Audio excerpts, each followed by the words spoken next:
Bill, thanks Logan, for doing this. how's it going? Yeah, thanks for having me. Glad I chased you around for a couple of weeks trying to get you on. Yep. It's amazing being a public company CEO. I think it limits your window of time that you can talk. It definitely does, especially with people in the industry. Yeah, exactly. Yeah, that's right. I guess I am of the industry.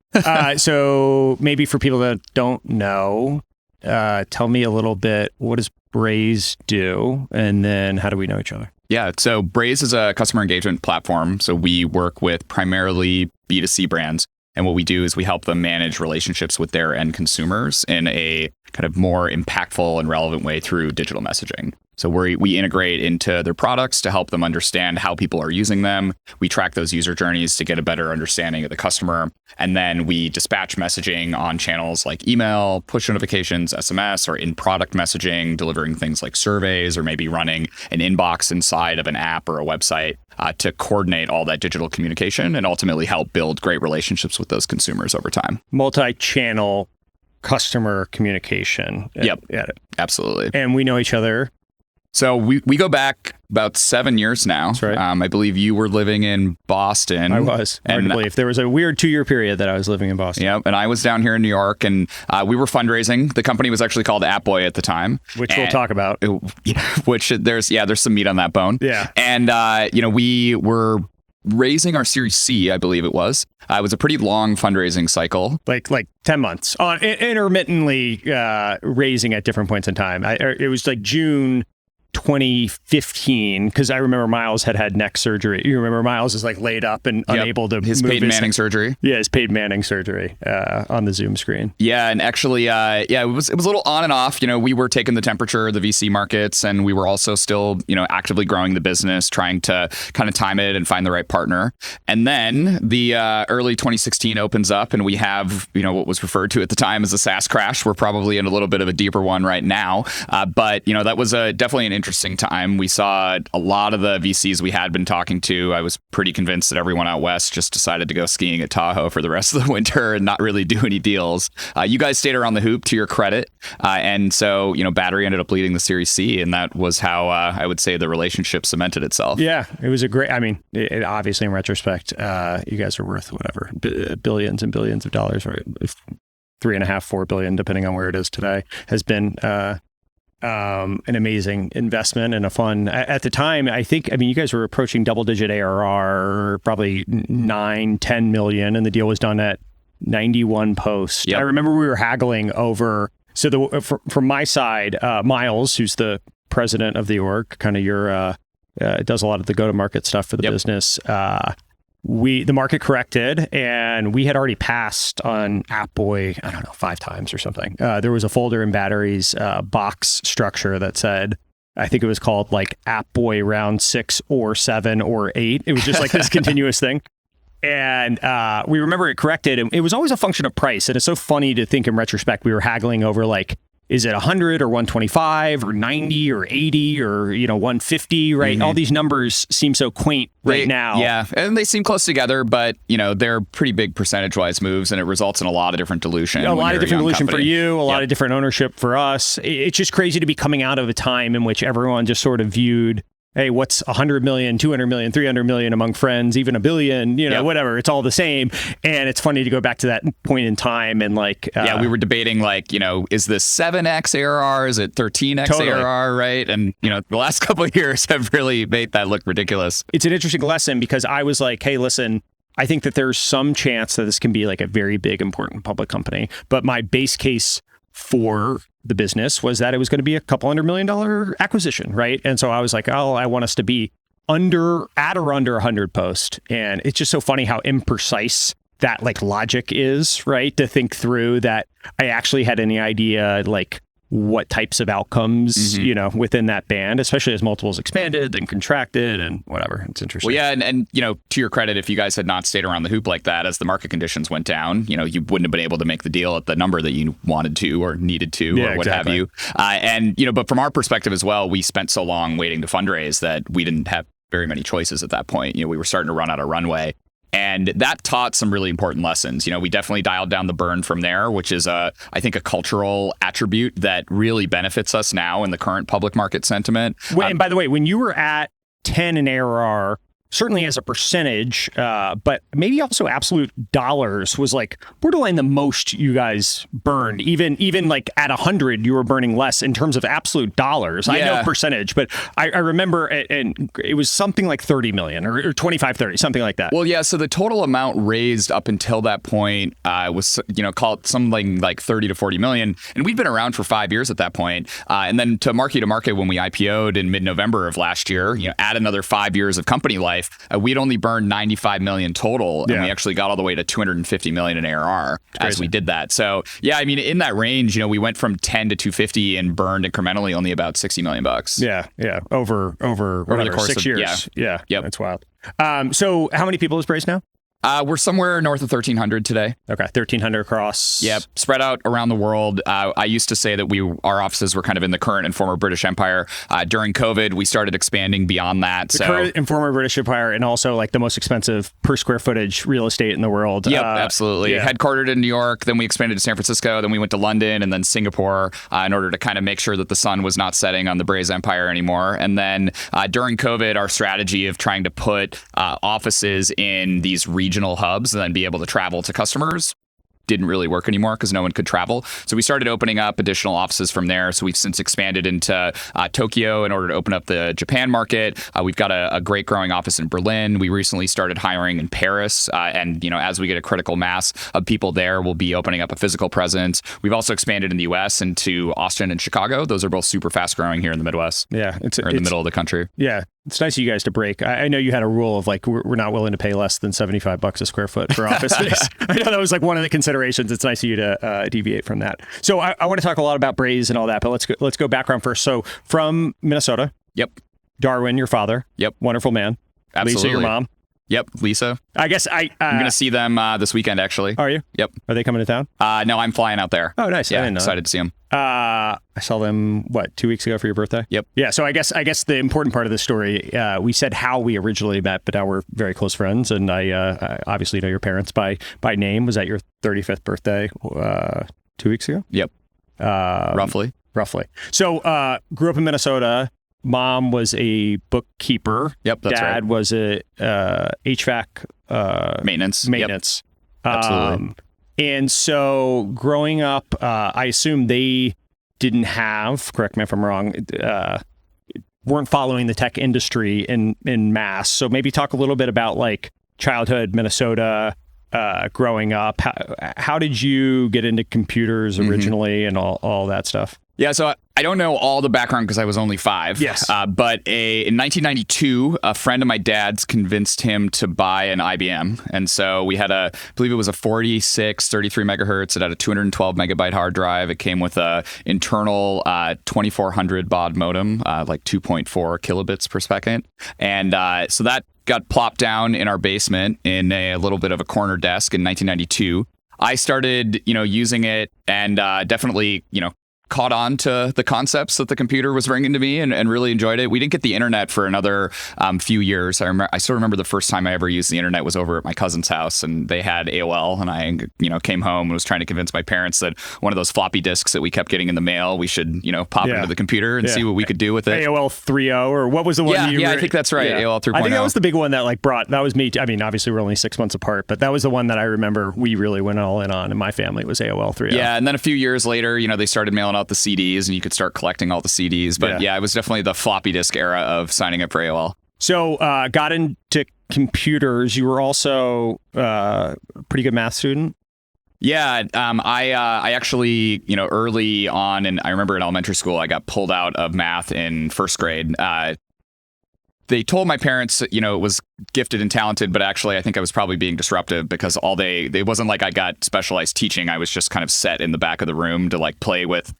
They had multiple ice cream pails full of collected milk jug caps, and then also all these colored polygons, and I would just like make patterns with them and such. And that was kind of how I spent first grade math.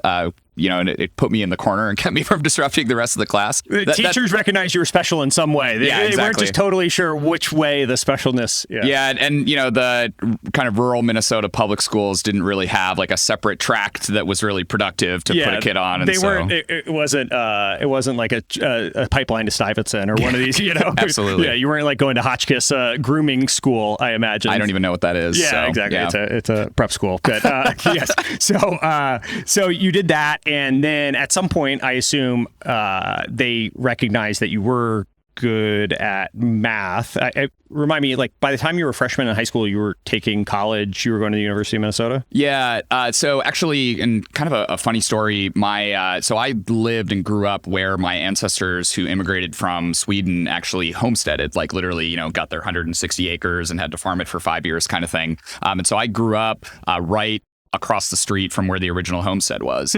And my family actually in the Depression, something crazy happened. Like the cows got poisoned and they in addition to the Depression going on, they lost their cows. And so they had to sell half of it. And so the original home that they built to homestead in was actually lived in by the gifted and talented counselor at my middle school. And she recommended to my parents that I take this admissions exam to do this program that the University of Minnesota had, which they shortened to UMPTIUMP, which is an incredibly appealing acronym, stood for University of Minnesota Talented Youth Math Program. And what that allowed me to do was actually commute down to the University of Minnesota in the evenings twice a week. My dad, bless his heart, got off work every, twice a week for multiple years to drive me down there and would attend. How far was University of Minnesota? It's about 30 miles from where I grew up. These are Minnesota freeways though, so it's not like 30 miles commute in Manhattan, but still, definitely a meaningful commitment. And so drove down there and went through a highly accelerated math program. And then also through that, got to know the campus and, got really comfortable down there. And then the University of Minnesota started in middle school? 7th grade. Yeah, was when I started doing that. And that was college level math, or that was like the end of high school, yeah, so they did. It was accelerated. So you kind of went through all of high school in 7th and 8th grade, and then started into we did single multivariable calculus in 9th grade. Yeah. And then kind of rolled into it from there. But I was also then comfortable with the campus and everything. And the state of Minnesota has a program called PSEO, Post-Secondary Enrollment Options, where you can opt out of some or all of high school starting in either your junior or senior year. And most people use it to start attending community class colleges nearby their high school, as they get to their senior year or what have you. But technically, according to the letter of the program, you can actually completely leave high school in junior year, and the state actually pays for everything. They pay for your tuition, your books, et cetera. And so I applied to do that. I got accepted into it, and the University of Minnesota was already a kind of a known quantity to me, and I had actually gotten my license over the summer, and so I wasn't relying on my dad to drive me down there anymore. So I switched to going there full time junior and senior year, which was great. So accelerated program 7th and 8th grade, started taking college level math classes 9th and 10th, then full time Minnesota student 11th and 12th across English and... Yep. Yeah, exactly. The only thing that I had to do was satisfy my high school requirements for social studies and English. So I took, freshman composition, freshman writing. I took econ and some other liberal arts subjects, but was primarily pursuing a computer engineering degree at the time. Going through high school, middle school, obviously pretty formative years, and you're a pretty social person, and that's a very different program to be on than the average were you around peers as well and being social, or were you in this weird, why aren't you a bubble boy basically? Oh, well, I had a transition period a little bit because my junior year I continued doing debate. So I actually had done after school activities, had done competitive policy debate freshman year, sophomore year while attending high school full time. And then I was able to continue competing into my junior year. And so I would go down to the U for classes during the day, and then I would drive back to my high school for debate practice in the afternoons and evenings. And so that kept me in touch with with my friends and the student body and what have you. My coach actually ended up quitting that summer. So senior year, I was kind of fully disconnected. I only came back for prom and homecoming and a couple other things. I actually was rejected from my high school National Honor Society because I couldn't attend anything, and they decided that I was not worthy. So actually at my high school graduation party, my mom framed my MIT acceptance letter right next to my NHS rejection letter and had them kind of on the diploma table. I like that. And so you applied to MIT. That's right. The only school, did you think about like staying at Minnesota or? Yeah. Well, so Minnesota was kind of the default. And so as a result, I also first generation college student, my college didn't really have a concept of like a college admissions counselor or anything like that. The vice presidents were. Hotchkiss does, by the way. Yeah, I'm sure they do. Yeah. They probably don't have quite as many vice presidents that are solely focused on discipline either. So that was kind of what the guidance at my school was like. That's where they allocated their resources. Yeah, it was like a guide on how to stop getting in fights in the hallways. That's right. The metal detector took the money over the. Yeah. Exactly. And so, I didn't really know what I was doing. And I applied only to MIT, and I actually not like early admission, and I got it. I actually applied regular admission, and not only that, I was like, right up to the deadline. I think I distinctly remember the final day that it was due. My dad and I were supposed to go snowmobiling. So my dad is out in the back, getting the snowmobiles on the trailer and loading up the truck and everything. And he keeps poking his head in the house like every 20 minutes. He's like, "Are you done yet? Like, we got to get going. It's getting dark. Like, we want to get up there," because you drive up north generally to go snowmobiling. So we had a few hour drive ahead of us. And I was like, "Dad, I'm trying to finish my college admissions thing. Like, I'll be done soon. Leave me alone." It's a rare college experience, I'd imagine, that the dad cares more about snowmobiling than your college application. Well, yeah. I mean, to be fair to my parents, I wasn't like completely, I wasn't bringing them along for the ride. Yes, I imagine. So he probably didn't really even know what I was doing. But once you started going to Minnesota by junior year, I imagine they were like, "All right, my son has this for the most part." But yeah, that's I can picture your dad doing. Yeah, that. I remember my mom actually calling me on a similar point, and I had used her credit card to register for the SAT, and so she got this unknown, $35 charge to the College Board or whatever it was called. And I remember her calling me and just being like, "Do you know what this charge is?" I was like, "Yeah, Mom, I have to take this test to get into college." I think our college application processes were a little different. Going to private school in New Jersey, they were a little more hard on me than I would assume so. Yeah. Yeah. So you go to MIT. You go from kind of leading yourself through the University of Minnesota, parents driving you and all that. And so MIT, did you start over with all the math classes? No, skip ahead a little bit, but to MIT's credit, like definitely the classes with the same names are at they're taught at a materially different level. Yeah. And so what I really took advantage of from the University of Minnesota coursework that I did is that it gave me confidence to take more classes at the same time at MIT. So, if I was taking, normal course that would be 4 classes, I would take 5 or 6, knowing that I had already taken a couple of them at the University of Minnesota. So it would be a bit of a redo.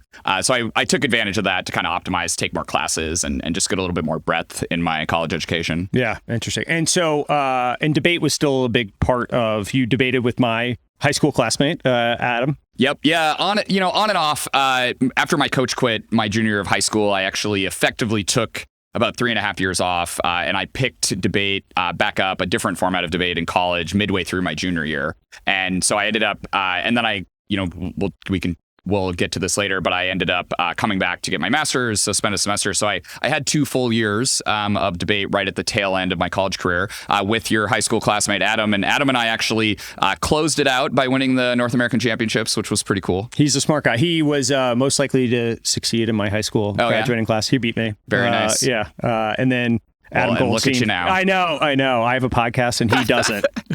Joke's on him. No, Adam Goldstein was the founder of Hipmunk, which people might know. And now I think he's, last I talked to him, which was a couple months ago, he's like living in Montana somewhere. The last time I talked to him, he had learned to fly and was flying a small plane kind of around the country on some sort of self-guided tour, which sounded like a pretty cool adventure. Yeah, God bless. I think he was visiting something for Y Combinator as well, but good guy.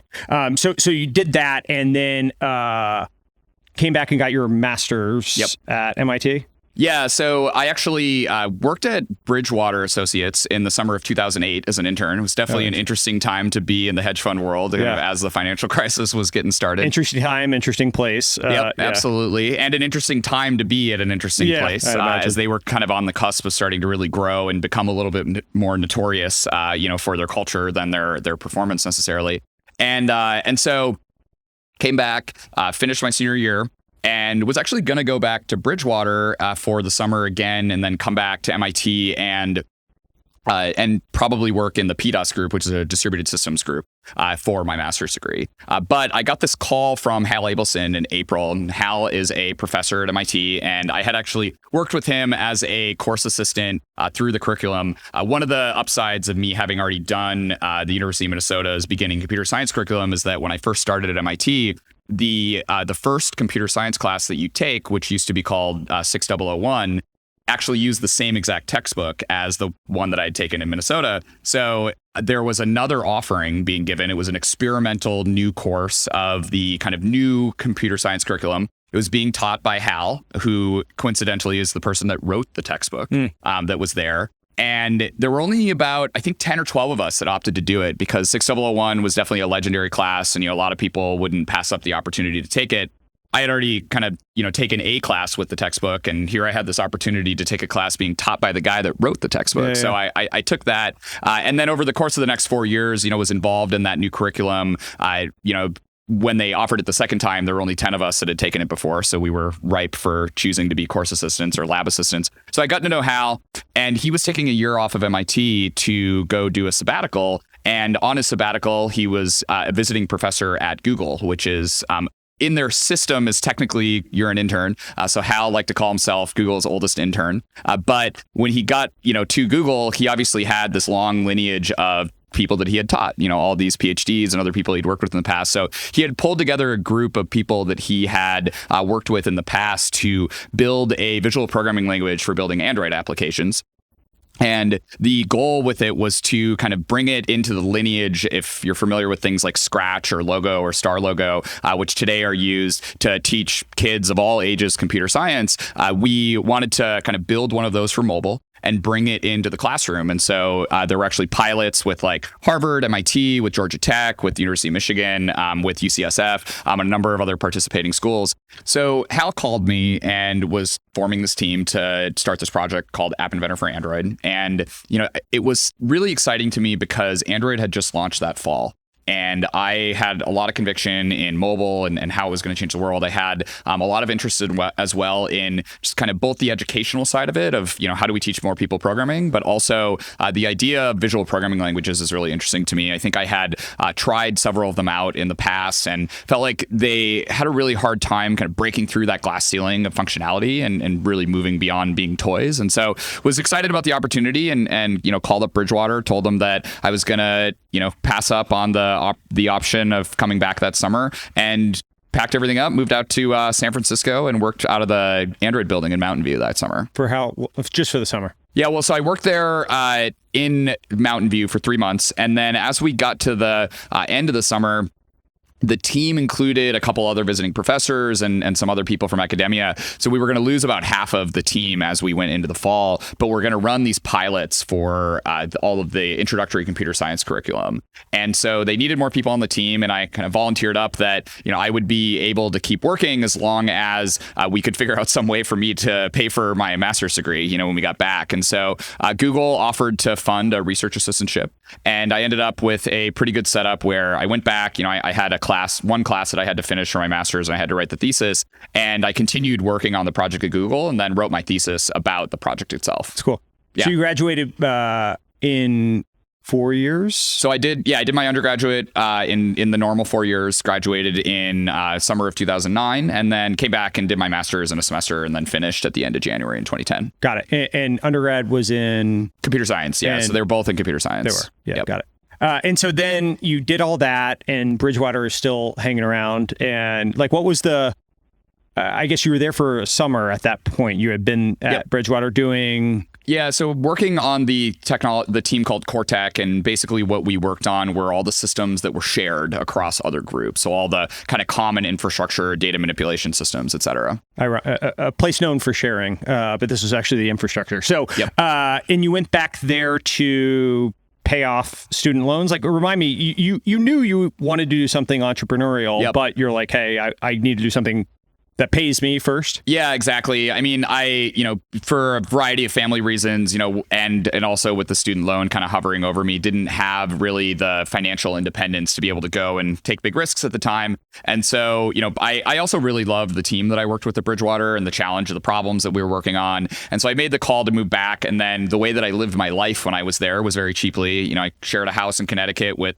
like 4 other people. I think my rent was like $540 a month while I was working at Bridgewater. And so I was able to just, save a ton of money and very quickly got my student loans paid off. And the situation with my family improved over that time period as well. And so, that kind of got me to the point where I felt like there was an opportunity for me to, jump out of the nest, if you will. A lot of entrepreneurs at that Bridgewater kind of core tech kind of coming out of that group. I know we at least have Nick from Gardner in the portfolio, Domino Data Labs, Yep. like all these guys who are now Cedar Yep. are all interesting. Yeah, absolutely. It was a great time. They had a few years of really good college recruiting, and we were all together. It was kind of an awesome group to be a part of because when you look at all the businesses that have been built by people that came out of there, it's rare that you would get all of those people in one place. And, the major reason we were able to is because everyone was earlier in their career. Bridgewater's culture, for people that don't know, is how would you describe it? How would you describe like what their ethos is and a lot of the stuff that they kind of believe in? Yeah, I mean, the key parts of the ethos are,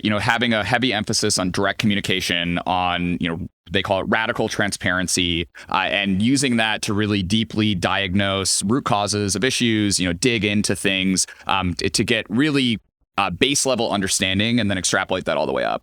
And that goes into their investment process as well. They want to kind of deeply understand how all these big systems in the world, they're a global macro fund. So they're not, coming in and out of equities all the time and things like that. Like they certainly do equity trading, but, they're really interested in understanding how the major parts of the world fit together, work together, interact with each other. And then they apply that same thing to a lot of their culture, which is that if we can get to a deep understanding of people and what their strengths and weaknesses are and, how they work together. And when we have bad outcomes in the business, if we can kind of unemotionally investigate those and really understand, where things broke, then we can fix them. We'll be stronger through this process of doing, being direct with each other, having a lot of transparency in the environment from a communication standpoint, and then not hesitating to really dig deeply into root causes of issues. And so that manifests itself in like all meetings are publicly available or something, all communication within the firm is kind of publicly, like how does that actually manifest? Yeah, well, there's still strong firewalls between certain teams, yeah, right? Sure. So from a compliance standpoint. Yeah, well, from it's both a compliance standpoint and also just an internal control standpoint.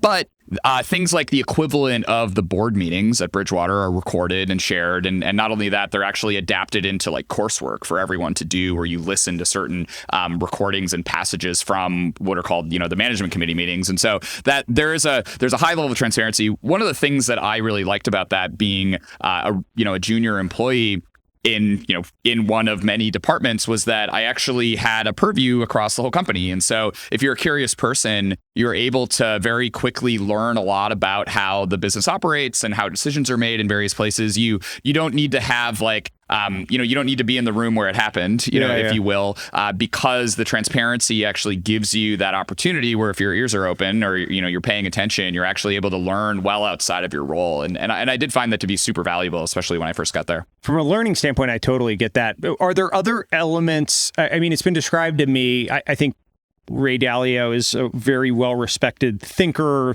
The culture itself, I would say, is unusual, at least compared to other organizations. Are there elements of that you've internalized and have actually brought to Braze, or is it sort of just like interesting as a young person developing? And yeah, I mean, I would say that a lot of the things that attracted me to Bridgewater's culture in the first place, I carried with me to Braze as an individual, at a and personal then level. have expressed that into our culture. I also think that there's a lot of lessons that I learned about kind of how Bridgewater worked to scale their culture in places where they went wrong. And that I think it's also important to realize that, running a hedge fund in the woods in Connecticut is very different from a labor market, there's a lot of other kind of advantages that they have that most scaling startups do not. And, they can lean into aspects of those in order to run their culture the way that they want to.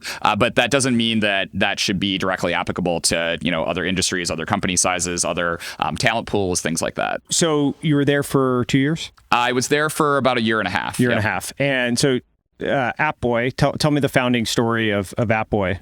Right. So as I mentioned, got kind of out from under my the financial storm clouds that were over me, and always had this entrepreneurial itch, and had also been exposed to mobile in the very early days, through my time at Google, and through my time at MIT. And so I really wanted to get out into what was in my opinion, like a fast growing, market. I had super high conviction that mobile was going to change the world, in much the same way that I had watched the internet change the world as I was growing up in rural Minnesota, and really wanted to be a part of that. And so I, started to pick my head up and pay attention to the startup world a little bit more. This was 2011.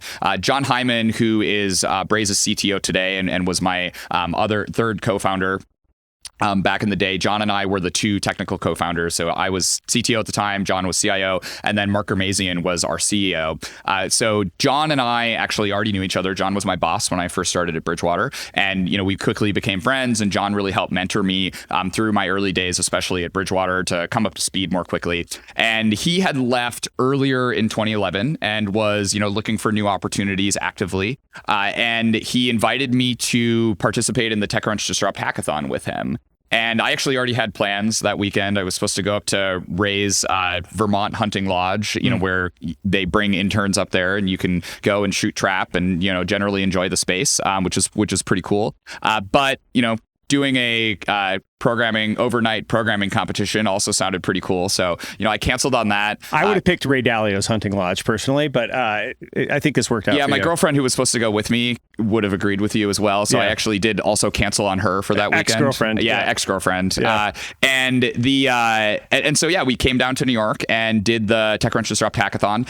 That was something that we ended up doing very well in. I think the headline, they didn't have a formal winner. We were one of 5 finalists. They said, we took top honors at it. And that actually resulted in a lot of inbound interest coming in.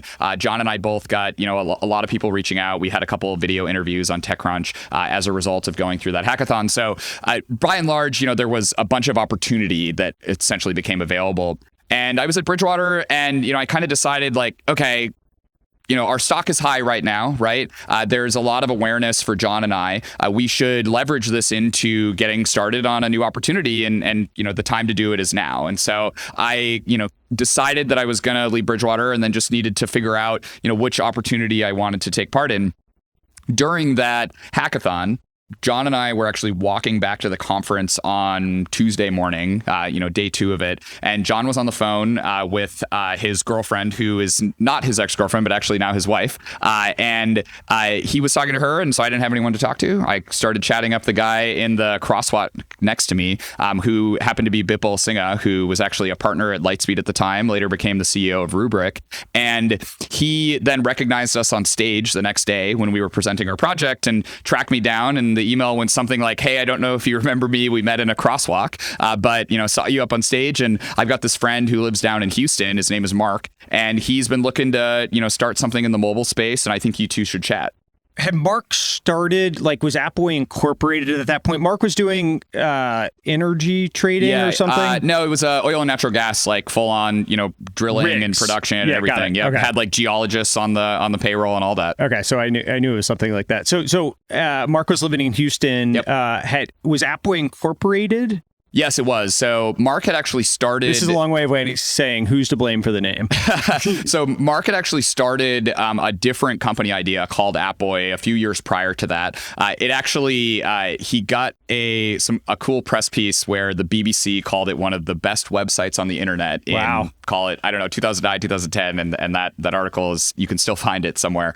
But his idea was to build kind of a social network for app developers, where every app would have a landing page and would have a little community on the web where their users could come and interact with them. They would suggest different features for it, et cetera. And he, worked on that, started to grow it as a side project. Ultimately ended up shutting that down, for a variety of reasons. It just didn't kind of reach the traction that he expected. It was an interesting bridge idea because it was, just at its face, it was just on the web trying to engage with mobile audiences, right? Which is interesting. But trying to build communities around it. So that had been fully shut down at the time, but he already had, 11,000 Twitter followers and already had the domain names and everything. And so, when we got things started, we actually, there was never even a conversation that we would change the name. We really just kind of drafted off of the prior work that Mark had done there. And so the product itself, so now today, Braze, which was renamed at some point. Late 2017. Which I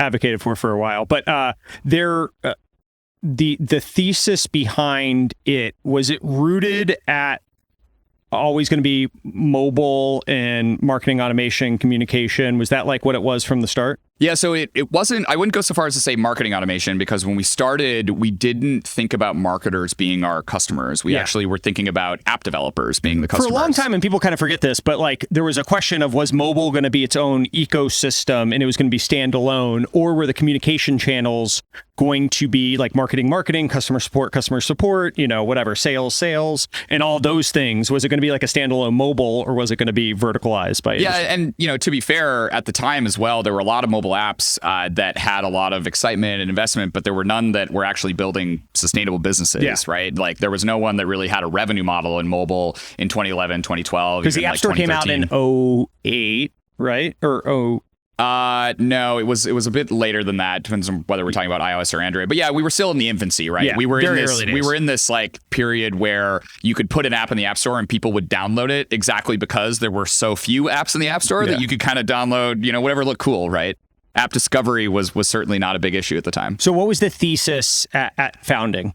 Yeah, so I mean, primarily two things. One, that the huge businesses would be born and built to be mobile first, and then the second one, that the wide scale adoption of mobile by consumers would lead to a sea change in terms of how we interact with technology, how we interact with businesses, et cetera. And so what we wanted to do was look at mobile both as the consumer touch point, but also look at how it would change our relationship with technology and what opportunities that would afford people building businesses in mobile. And so the founding team, we didn't have experience in marketing. I, speaking for myself, wouldn't have been able to tell you what the acronym CRM or SaaS meant when we started the company. And we were really just from first principles trying to figure out, how do you build a more engaging and long-term user base of a mobile app? So if I've got a mobile app and I want to turn it into a business, I need the kind of usage patterns of my, users to be more than just them downloading the app and then disappearing, right? I need to keep them around. I need to show them value. I need to have them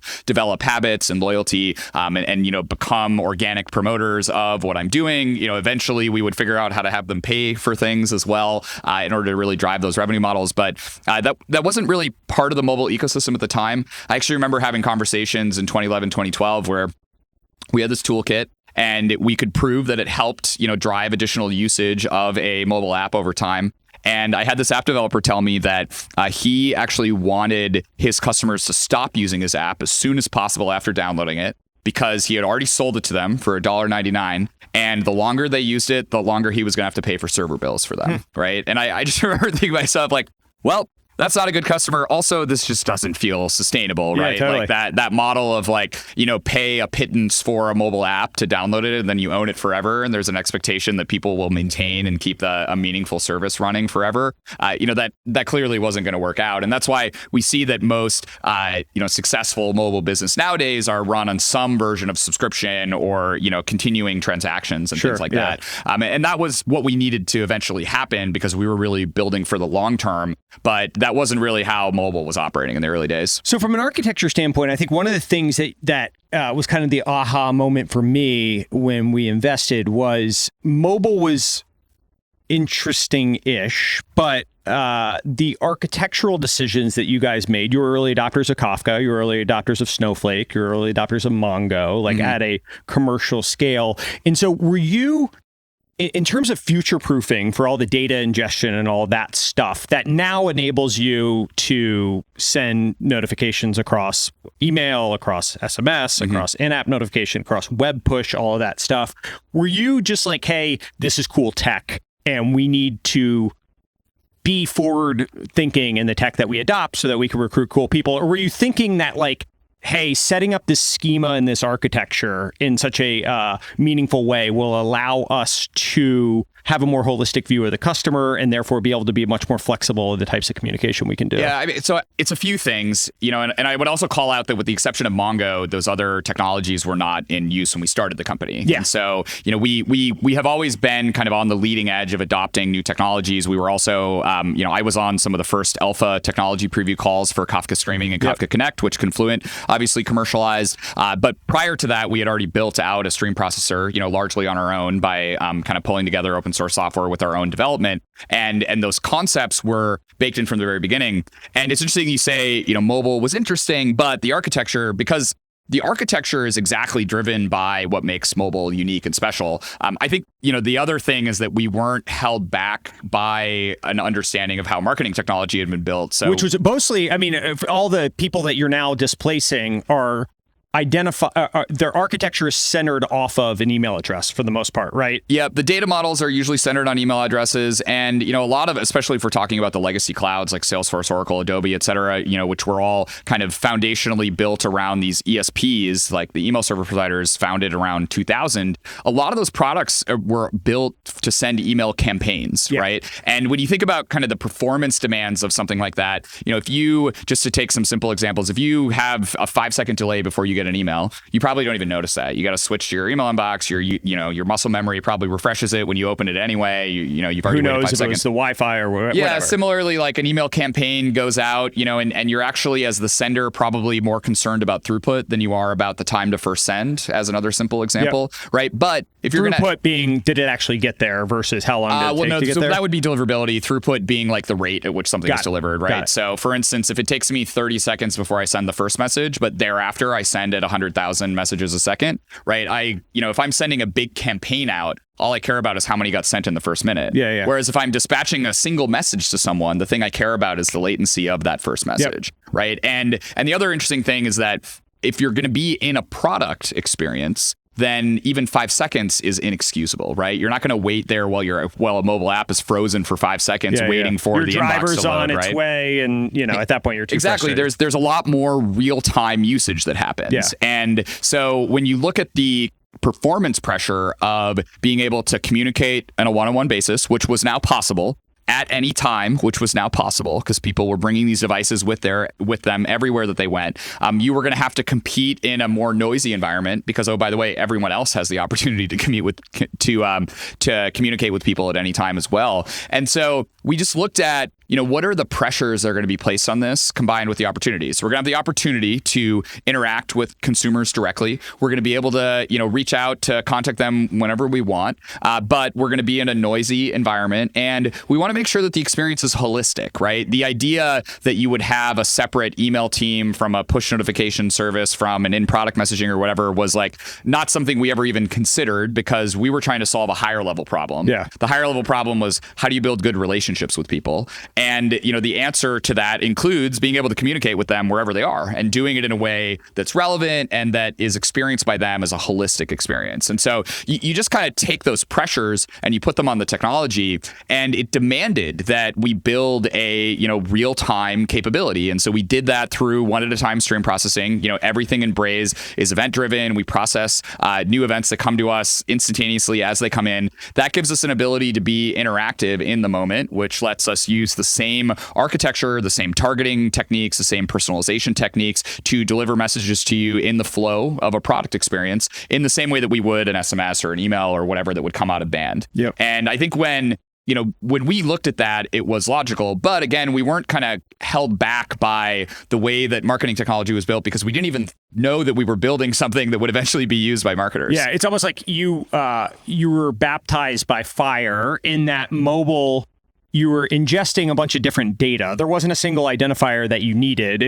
This mobile app might be single sign-on through Facebook. This one might be email address sign-on. This one might be third-party anonymous. And so you needed to have the flexibility around that. And then mobile app performance expectations were so much higher. And so it's almost like you had to build for the future of where everything would go, starting with mobile. Yeah, and then from a systems perspective, there were interesting things too. You look at the email service providers and their Super Bowl is Black Friday every year. And that by far is, and like Cyber Monday, just kind of that weekend, that is by far the highest load that they experience in any given year. But, that's tied by and large to the US population, which is, 300 and odd million people, and it's only for a few days, and it's predictable. You know exactly when it's going to be.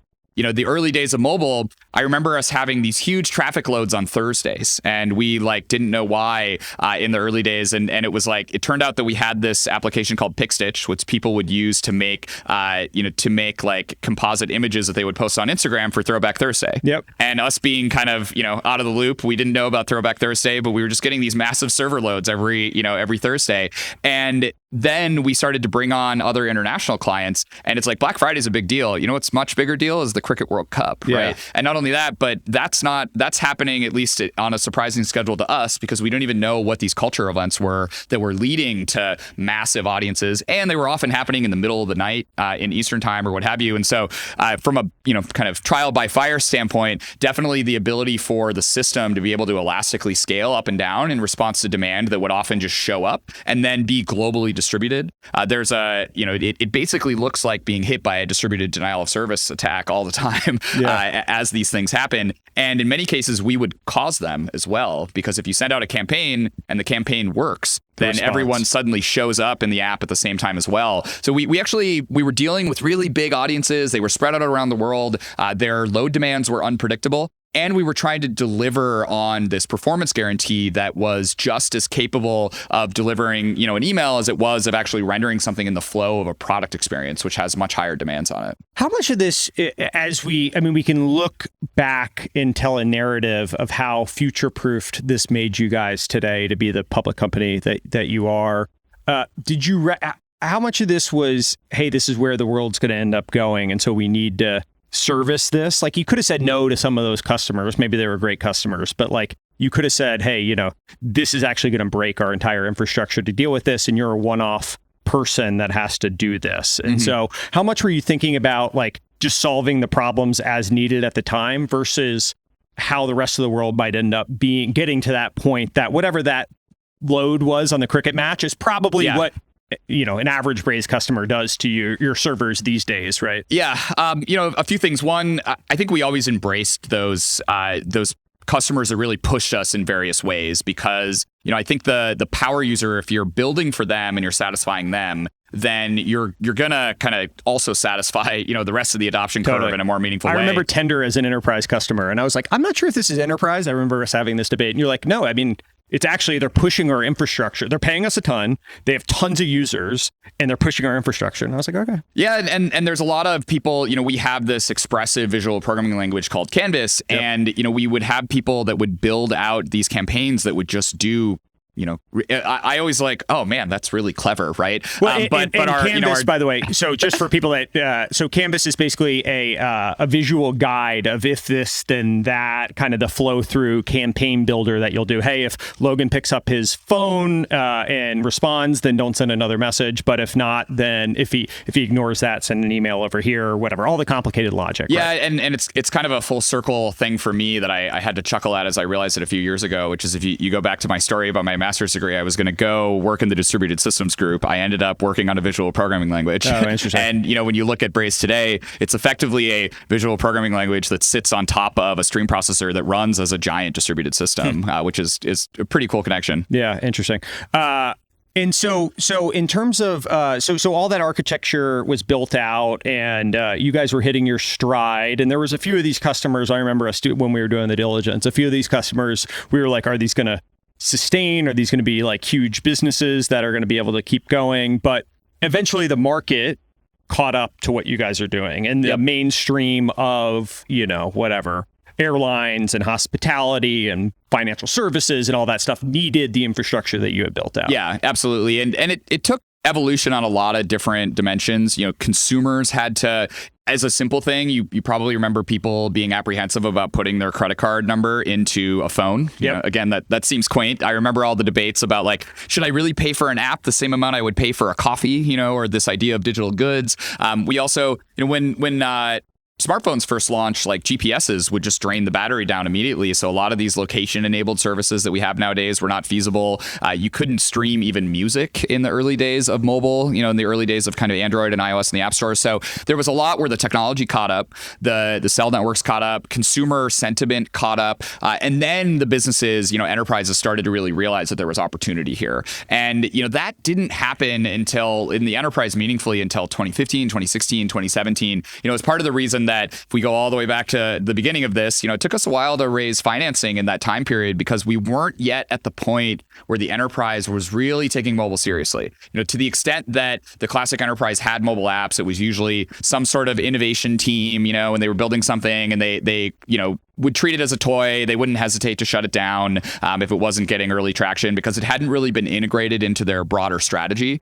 And then what we really started to see that really was the turning point was when businesses started to rethink their overall strategy to incorporate mobile into it. And so it wasn't just like, oh, hey, there's mobile. What do I do with it? It was rather like, oh, mobile is the way I'm going to communicate with my customers in the future and thereafter. How do I change the way I do business in order to take advantage of that opportunity? And you had built the architecture that, a square was a rectangle, but a rectangle wasn't a square. And so you were able to use mobile as a wedge, and your architecture allowed you to then go do email. I remember there was a case study I actually helped, I forget if it was you or Miles, build the night before you came into Pitch Battery, but it was the iHeartRadio example of like, you landed with mobile, right? You got some funky little app. Maybe it was a side project. Then you sold over to the main app, right? Then you expanded volume. Then you sold over into displacing their email, right? Yep. And they were paying whatever, a couple $1 million to ExactTarget or Responses or Oracle, Salesforce, whatever it was, right? And you were able to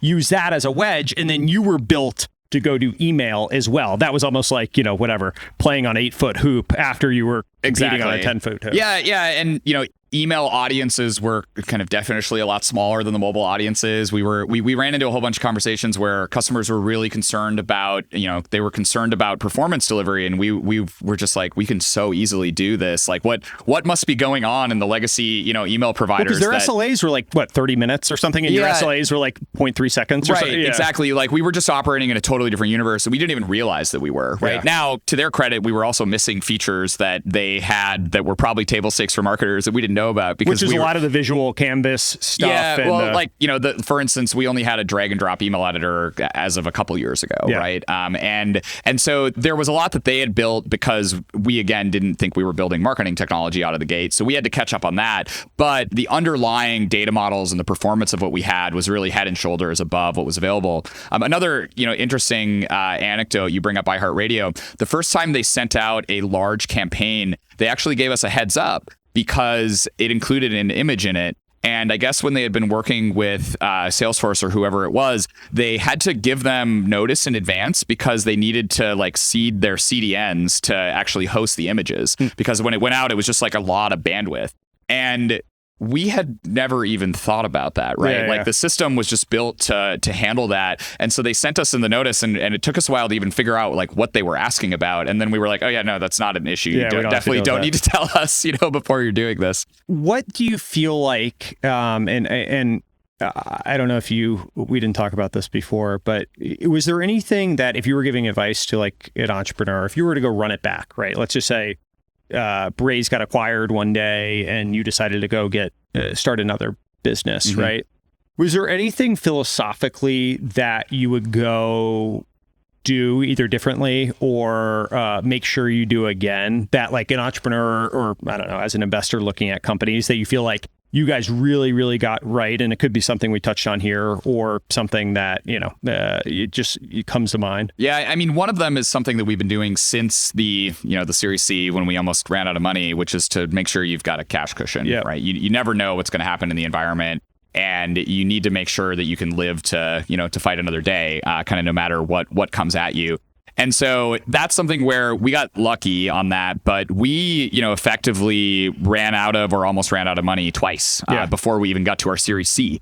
And, thankfully we live, but it was touch and go there a couple times. And so, one of the things would just be to, certainly prioritize surviving so that you can make it through any sort of market conditions. Yeah. And so that's, that is one thing. Survival is a precondition to success, right? It absolutely is, and making sure that that you've got both a handle on the financing. You always know, the point where the crisis has already happened is not the time to be asking yourself whether you know how to pull the right levers to be able to conserve cash and extend runway and things like that. That should be a muscle that you have all the time. And it's important to put in the culture. Neeraj, your partner who joined as the Series C came in, he always used to say in board meetings, burn is sticky. And the point was that you look at so many investor decks and so many projections from so many companies, and they all project that they're going to get more efficient in outer years, and it doesn't happen, right? Why burn is sticky? A big reason for that is that it's cultural. And so I think that just having a consistent culture that ignores the kind of investor sentiment and stays hooked on to fundamentals, right? Like if investors are telling you growth at all costs and revenue growth, matters more than profitability, like just don't listen to them. Like it's not, it might be true in the moment, but it's not going to be true forever. And so, making sure that you stay attached to long-term business fundamentals, that you keep that eye toward spend discipline and efficiency, really have a good handle on your unit economics, like that always matters. And so that's one big one. Yeah. And just, you guys internalize this. Your last round you raised of primary capital was $850 valuation. In what year? That was in the fall of 2018. 2018. So you haven't touched any. I guess you took IPO. Capital, so we then made it 3 years and change to the IPO without raising any incremental capital. And actually, I think we had spent like single-digit millions of that 80 when we hit the IPO. That's wild. Yeah. And that included all the way through COVID as well. Yeah. One of the other things, I think even when we diligence stuff and I ask you about companies, I feel like you're always thinking through the path of progress and making sure you're in the path of progress, that it's not some bridge technology that you're solving for some moment in time. Yep. And it seems like you guys have done a really good job of like, the old adage of skating where the puck is going, right? Eventually what the sophisticated people are doing today is going to be table stakes tomorrow. Absolutely. Sometimes you can be an academic in a lab and solving a very niche problem, but like by and large, if you're building for the future, people are going to catch up to where you're going. Yeah, and we also talk a lot internally about making sure that we're on the right side of history when it comes to things like privacy and other sorts of topics like that have evolved over time. And so the early days of location, it was exciting and novel that you could have someone's location, and that was pretty cool. The launch of Foursquare at South by and kind of going back to that region, a lot of the things like Tinder and such that were social networks or dating apps driven entirely by location. It was cool and it was novel, and there was a lot of potential for marketing use cases. But we realized pretty early on that it was also violating people's privacy, and where you are is one of the things that you kind of hold most dear in terms of your privacy. It's it's right up there with what you say. And so we actually, despite we built out some early geofencing capability to help run through certain use cases, but we didn't lean into really developing the location technology much beyond that out of the box geofencing that Android and iOS supported natively, because I felt like it was an area that would get increased consumer scrutiny over time, and then eventually, what follows that is platform scrutiny, changes in iOS and Android. What follows that is legal scrutiny. Somewhere in the middle there, journalists pick up on it, and you get your New York Times exposés on, on where your location data is going, and those are things that can be predicted, right? And there's a headline just this week, actually, that Coinbase is, under scrutiny for selling location data to like the Department of Homeland Security or whomever it was, right? And I don't know the details of that story, but the case in point is that, that is something that that has been a long progression of increased scrutiny on that. And we could see that back in 2013, right? Yeah. And so we made the decision not to lean a ton of R&D into that. Similarly, we've never been reliant on the IDFA, right? We, in the early days, were like, we don't explain IDFA. IDFA is the identifier for advertising. Was, I think, relatively unknown amongst investors until a change in how IDFA worked caused Facebook to lower their revenue guidance by $10 billion, right? Yeah. But app tracking, transparency, and all exactly. that. Yeah. So it's used to help identify mobile users primarily for advertising Targeting, use cases. yeah. Before that, there was a thing called the UDID, which was even more problematic from a privacy perspective. And we actually just from the earliest days, we actually didn't use those things. We didn't need to. All we had to know was that you were still the same person as you were before. But we didn't want to actually go and like look you up and in a demographic database and find out what the ad networks think they know about you. We were content just being a good listener in the first party data ecosystem. And so that meant that over the years, as GDPR showed up, as the IDFA changes, like that's been kind of every 12 to 18 months for the last 5 years, we haven't had to waste any time, running around, changing our product, guiding customers through things, because we've had those tough conversations about, being on the right side of history and making sure that we're building in a way that is friendly to consumers. And that has allowed us to not have these things show up and be existential. You probably remember when GDPR launched, a whole bunch of American businesses shut down their websites in Europe because they couldn't be compliant. And there were a number of members or like businesses in the ad tech space that shut down their European operations, or they lost whole lines of business and things like that. And it's so ridiculous because the way that consumer sentiment and the legal sentiment is moving was entirely predictable. And so from that perspective, we've always tried to not only skate to where the puck is going from a technology perspective, but also tried to pay attention to, these broader things around governance and consumer sentiment, and just make sure that we're really attached to the humanity of this problem. Yeah. That makes sense. So shifting gears a little bit. So you touched on this earlier, but you were originally CTO. That's right. And John was CIO, which is funny. CIO now in retrospect, I didn't think anything of it at the time, but you were like a 20-person company or whatever with a CIO. Yeah. And John and I actually, the way that was decided, I think we were both on the couch and we Googled like, what's the difference between a CTO and a CIO, and just kind of, it was scarcely more than flipping a coin to decide those things in the early days. So you took over as CEO. Mark stepped into the chairman role and took over as a CEO at the end of 16, right? That's right. Yep. 6 months after we invested, or like whatever, kind of turn of the year. I think January 1, 2017 was my first day as CEO. Was the official date. I remember talking to different leadership groups within the company at the time, and everyone had, you were very much like the heart and soul of all the product direction and engineering, and you had recruited all the technical talent, but you're, I think you're my smartest friend. And I think at times, people in business units were unsure about like, would you understand their marketing side? I think it was basically they were intimidated that you were so smart and like going about, their world. They were used to a little bit more coddled feelings than maybe the engineering culture, I guess. Yeah, there's just major differences in culture between like a sales organization and versus marketing versus engineering, and then other people are kind of on different dimensions, and I think that there was definitely probably a healthy and correct amount of like concern and worry as to how I would translate, my leadership style from the technical world into some of these other groups, and one of the things about engineering, especially at large scale like that, is and one of the great and terrible things about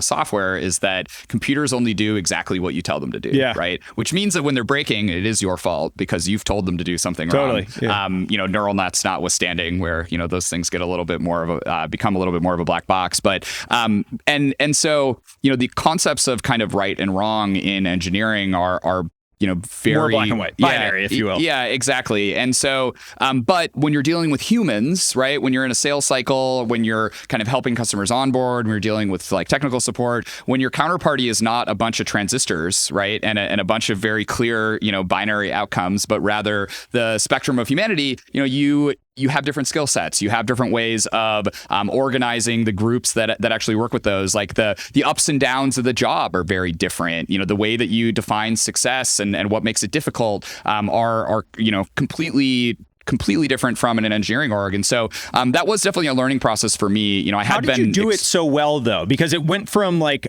okay, I guess we're going to try this. Like he's the heart and soul of the company. We should try it, to a month in, it was like, oh, wow, this is awesome, to 6 months in, like, oh my gosh, this is, one of the best CEOs I've ever been around. Right. And so like, how did you, Was there someone that helped you along the way? Did you know going in you were going to have to adapt your style, and so you were just super paying attention to like how people reacted to you? Like, how were you able to do it so quickly? I definitely knew going in, right? Because I got, this because we told you. Yeah, exactly. I mean, the sentiment that you brought up was actually brought to me in advance by the people around me, and that transparency is super helpful. I was cognizant of it, paid a lot of attention to it, and I think a big part of it as well is just respecting that there are differences in skill sets and acumen and the way that people think and approach things, and making sure that you've got a certain level of humility whenever you don't have that deep understanding and that deep experience. I definitely, even still to this day, the way that I interact with our engineering leadership is very different from the way that I interact with leadership across the rest of the company, because I know that one of those areas is one that I grew up in, and I have a lot of credibility into the kind of the details of the craft.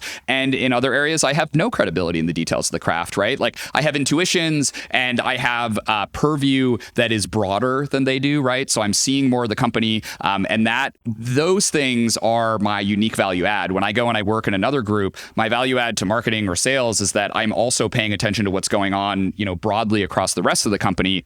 My value add is not to be able to tell them the specifics of the craft of selling. And so I think just understanding that, paying attention to it, and then learning and growing, and being open to that was really all it was. Was there someone or something that helped you the most in getting there, or was it just like, hey, I'm an expert over on this side of the house, and I'm going to listen, observe, and pick my spots of where I'm going to add value? This is clearly working. You guys have never missed a number. The business was working extremely well, even at this point in time. And so you were like, hey, I'm going to be in action mode over here and listen mode over here. Yeah, and I think the kind of the sum total of my team, as well as having my wife there as well to kind of bounce things off of, and that was it was great to just kind of have an environment that wasn't afraid to speak up and tell me where I was doing things wrong, and I could observe where I was doing things right, and just to continue to develop that way. Yeah. So you touched on team. I think you've assembled a really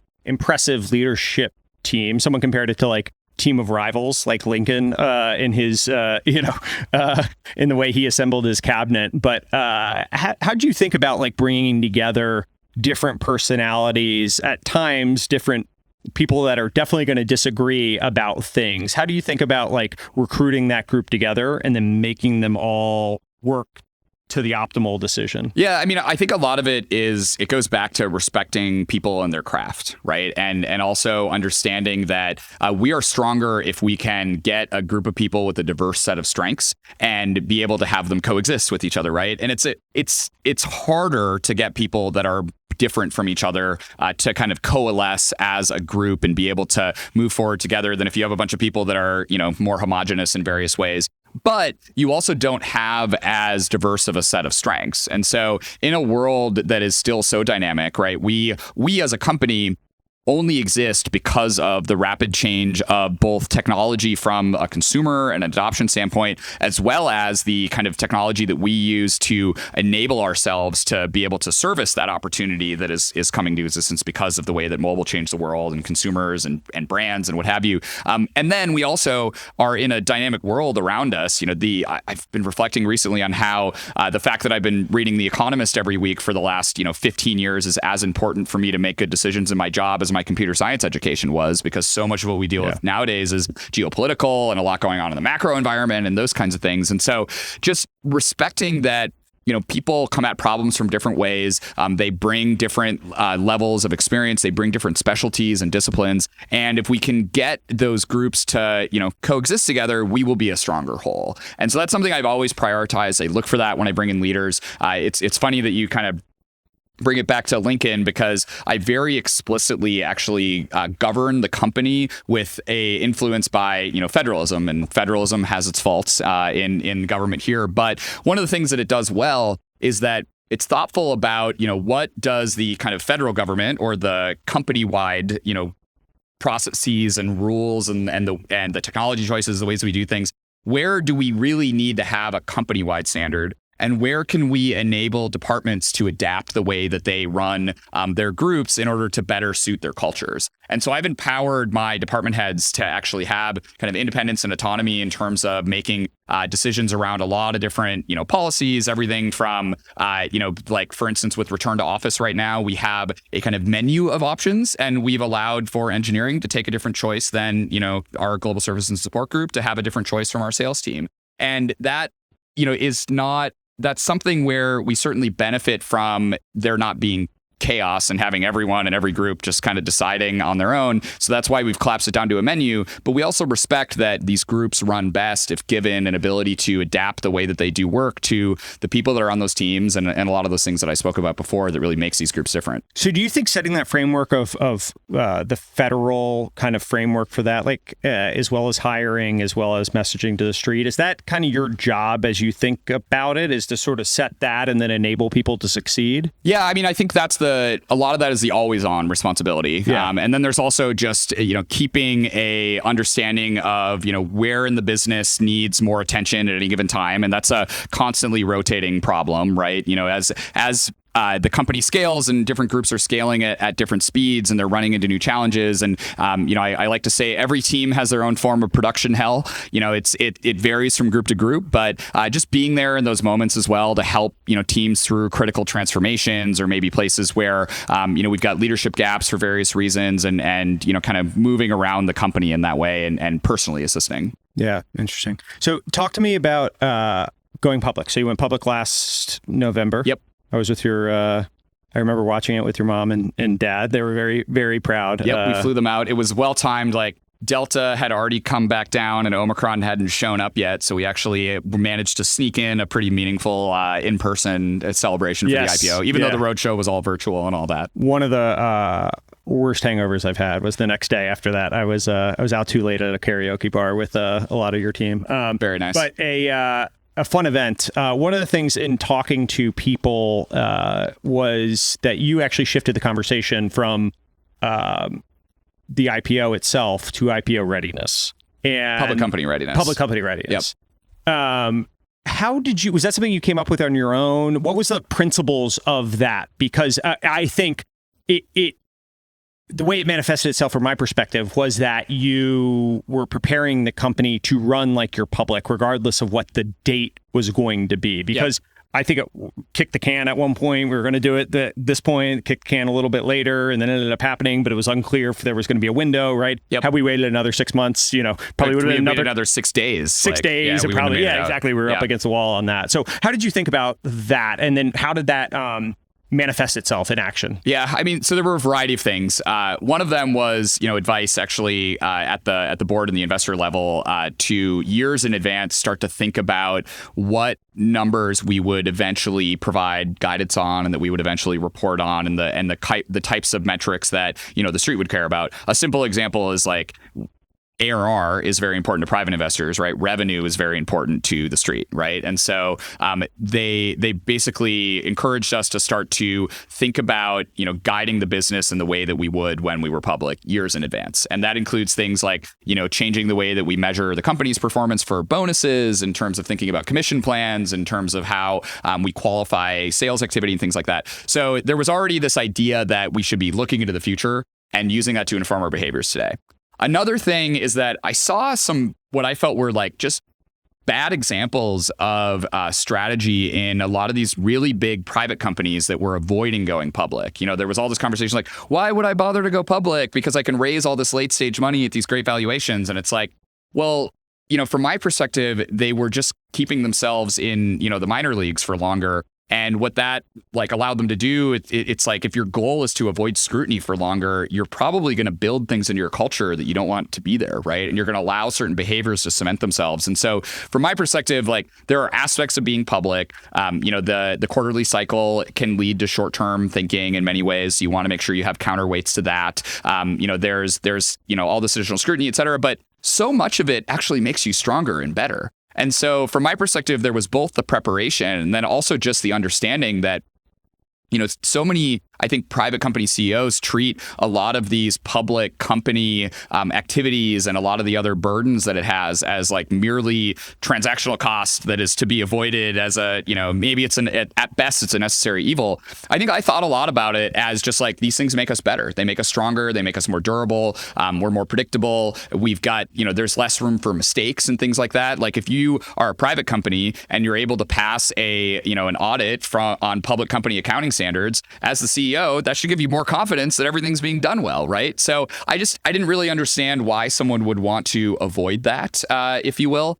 And so that was another thing that drove toward it. And then the third thing was that I got a lot of advice from people just in terms of, making sure that the company and everyone that was a part of it didn't think of the IPO as the finish line, right? Because it's just another day in the company's history, and there's a lot of time after it. If we're going to build a generational company, we need to make sure that we're continuing to think for the long term, and we shouldn't have anyone's planning horizon, end on a specific day when we raise money, right? Ultimately, and so.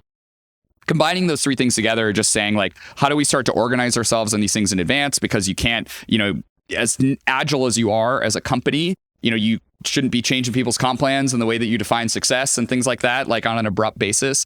There's also cultural things that I think you want to layer in. For instance, you do need to become a little bit less transparent as you become public because you can't be inadvertently leaking M&PI throughout your business. And so those were things that, we had to build controls and systems and also build replacements because a lot of the things that, you would be transparent about are helpful for people to be able to know. And I don't want to suddenly take away data that was really helping people make better decisions in their job without making sure there was a suitable replacement. So those are other things that are better to do on a longer time horizon. And then, ultimately, I just thought it would make us stronger. Cool. So I guess at this point, it's been a successful IPO. It seems like you have a lot of runway from my vantage point, and it seems like you can be a very longstanding independent public company.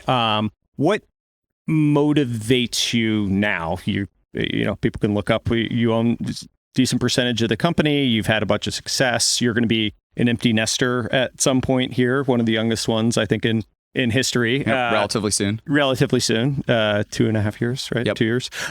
So what keeps you working as hard as you do? I think it's just the dynamism of the challenge. I've often reflected on this, having gone from CTO to CEO. People ask me a lot, do you miss building software? And it's like, absolutely, right? I dedicated a lot of my life to that.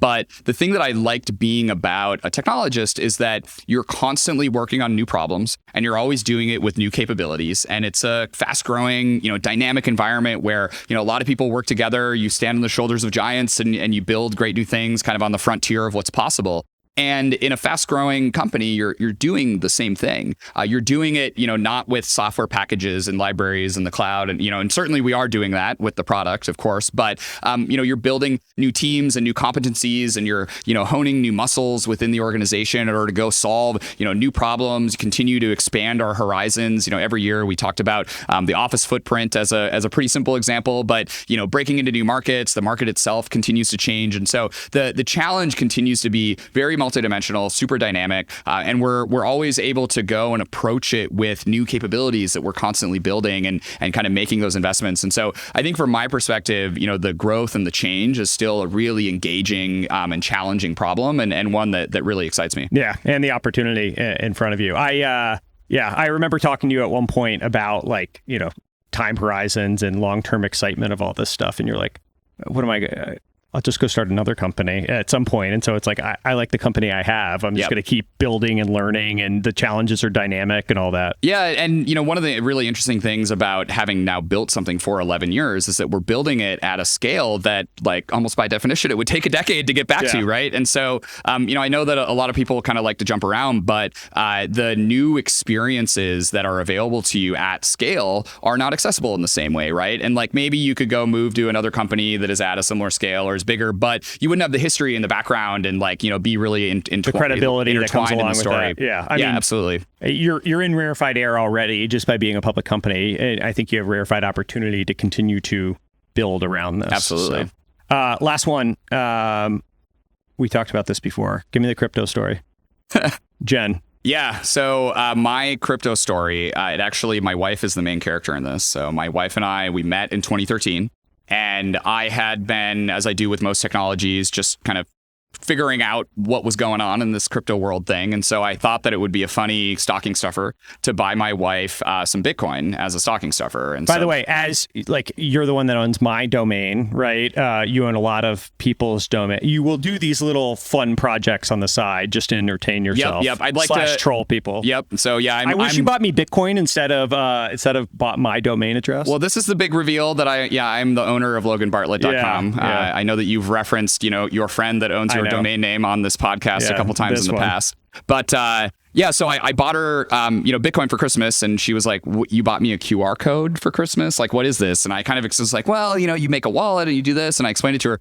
And then, she hodled it for a long time, and I just a couple years ago finally sold it and netted out about 20 grand from the stocking stuffer that I had bought her as a joke all those years prior, and bought a forklift with it. Wow. So my wife actually she runs an art studio in Brooklyn. She is a kind of travels work all over the world. It's called Jen Lewin Studio. My wife's name is Jen Lewin. I also own, I gifted to her for Christmas, jenlewin.eth, as I want to be kind of on the leading edge of buying domain names, just in case. By the way, I think loganbartlett.eth as of this recording is still available. I don't think it. I looked it up. I don't know if it is. I don't think I bought it. So someone definitely has it. Have to check that out. Yeah. But it's kind of an awesome story because the Bitcoin investment, I effectively kind of gave her a forklift as a stocking stuffer. People say there's no online to offline use cases for Bitcoin. I just heard one right there. Yeah. And by buying the forklift, she actually was able to reconfigure her studio, took the loading dock area that had been being used for the knowledge workers, and built a mezzanine over her shop and moved everyone up there because they were able to start lifting all their crates and pallets, up onto the loading dock. And so I would say I could credit crypto with giving Jen probably 50% increase in the space efficiency for her small business, which, if that's not a real life crypto use case, there we are. Zach Weinberg, if you're listening, we heard it now. Bill, thanks for doing this. Yeah, this was absolutely. Fun. Thanks for having me. Yeah, good stuff.